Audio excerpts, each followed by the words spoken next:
Good afternoon, everyone. This is Christy with Ahn Co. This is Friday, December 8th. I'm going to go over the markets with you for the day and week. So we started off this week with a lot of optimism into really the trade. You got good closes here on Friday on a technical side of things, and it really felt optimistic. You were dry in Argentina. You were hot there as well. No real rain forecasted at all. So you came into this week with a lot of optimism, and that kind of just fizzled out. So you got a stats can report that just showed up some extra wheat in Canada that you weren't expecting, so that weighed on the wheat market, along with the fact that that carry market is so big into the wheat market. You're starting to have that March try to get down to its December trading range that you saw that in, and that's where you saw a lot of negativity spilt over the corn market. And then by midweek they had put a little bit of rain into the forecast for Argentina, and that took a lot of weather premium out of this bean market, and so you had that weighing on corn as well. Overall on the week, corn down 4 3/4 after closing up 1 1/4 today. It really didn't have any big moves, just slowly bled itself a little bit lower here.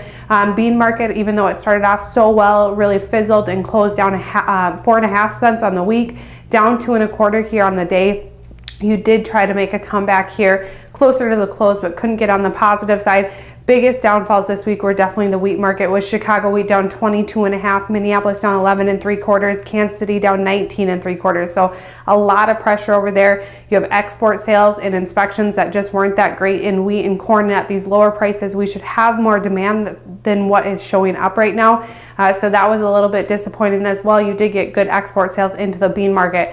Over to the cattle market, cash trade and fund liquidation weighed on the futures market for live cattle, feeder cattle. Live cattle down 37.5 today, down $1.65 on the week. Feeders, the one that got hit the hardest, down $1.17.5 today, down over $5 on the week. Cash trade came in $3 to $4 lower here at 117 live.